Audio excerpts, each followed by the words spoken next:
जो ammonium nitrate है उसका इस्तेमाल किया गया है और इसके बारे में फाइनल रिपोर्ट आने वाली है और उसमें फ्यूल का इस्तेमाल किया जाता है। आपको बता दें कि एक बार फिर से अमोनियम नाइट्रेट जो है वो फर्टिलाइजर है, वो आसानी से आप बाहर से खरीद सकते हैं, लेकिन जैसे ही उसमें फ्यूल यानी कि चाहे वो पेट्रोल हो या फिर दूसरी कोई भी ऐसी वस्तु जिसके साथ उसको जलाया जाए, जिसके अंदर आग पैदा की जा सके, उसके बाद जो धमाका होता है अमोनियम नाइट्रेट के जरिए वो बहुत ही खतरनाक होता है। अब इसको अगर आप समझे तो 100% अगर आपके पास अमोनियम नाइट्रेट है तो उसमें बस सिर्फ 6% फ्यूल की जरूरत पड़ती है। बहुत ही कम मात्रा चाहिए होती है फ्यूल को सिर्फ उसे इग्नाइट करने के लिए, जलाने के लिए, जिसके बाद जो धमाका होता है किस तरह का होता है वो आप जानते हैं, जो कल दिल्ली में देखने को मिला था। लेकिन अभय साथ में एक बात बताइएगा, क्योंकि एनएसजी लगातार वहां पर छानबीन कर रही है, जैसा हम बता रहे हैं कि जो मॉड्यूल है उस मॉड्यूल को तोड़ दिया गया था जब बड़ी मात्रा में अमोनियम नाइट्रेट हमें मिला था रविवार को, और 3000 किलो अमोनियम नाइट्रेट मिला। उसके बाद ही ये धमाका होता है सोमवार को धमाका होता है। क्या जो स्लीपर सेल होते हैं, जिस तरह से काम किया है पूरा स्लीपर सेल ने जिसमें डॉक्टर शामिल थे, क्या इनके पास प्लान ए बी सी होता है? और अगर प्लान ए अगर फरीदाबाद मॉड्यूल रहा हो तो बी हम मानते हैं दिल्ली, तो क्या सी भी हो सकता है? और यही वजह कि लगातार आसपास के इलाकों में छानबीन की जा रही है। अभय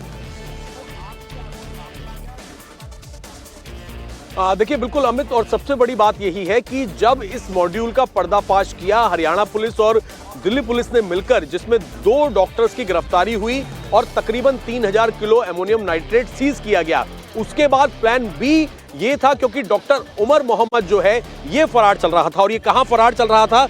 जैसे ही 2 डॉक्टर्स को अरेस्ट किया हरियाणा के फरीदाबाद में, उसके बाद डॉक्टर उमर मोहम्मद का कुछ पता नहीं चल रहा था, वो गायब हो गया। अब सोचिए ये गाड़ी कितनी बार बदली गई, इस गाड़ी के जो ऑनर्स थे वो लगातार बदले गए, और उसके बाद इस गाड़ी का इस्तेमाल किया गया अमोनियम नाइट्रेट का ट्रांसपोर्ट करने के लिए। यानी कि इस गाड़ी के अंदर अमोनियम नाइट्रेट को उमर मोहम्मद लेकर आया था, ऐसा शक, शुरुआती जानकारी अब तक पुलिस को लग रहा है। और उसके बाद इसी पार्किंग में, मेरे पीछे जो रेड फोर्ट की पार्किंग है, यहां पर इस गाड़ी को रखा गया, गाड़ी बाहर निकली। अमोनियम नाइट्रेट क्या किसी तरह के पैनिक में आके, या फिर जब प्लान ए नाकामयाब हो गया, 2 लोगों की गिरफ्तारी हो गई, उसके बाद पैनिक करने के लिए लोगों को और एक दहशत फैलाने के लिए इस सेकंड प्लान का इस्तेमाल किया गया, जिसमें इस तरीके से अमोनियम नाइट्रेट को फ्यूल ऑयल के साथ मिलाकर एक बड़ा धमाका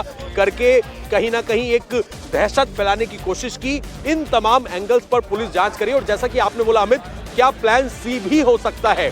और यही बड़ी वजह है कि उमर मोहम्मद के अलावा क्या इनके गैंग में और भी लोग शामिल थे? क्योंकि उमर मोहम्मद अगर गाड़ी में था, जिसकी जांच अब क्या उसकी मौत हुई है, इन तमाम चीजों की जांच डीएनए सैंपल्स के बाद आएगी। लेकिन क्या कोई और भी था जो किसी और जगह पर, यानी कि प्लान सी को अंजाम दे सकता है? यही वजह है कि ना केवल दिल्ली के अंदर स्पेशल सेल, बल्कि यूपी से एटीएस की टीम यहां पर पहुंची थी।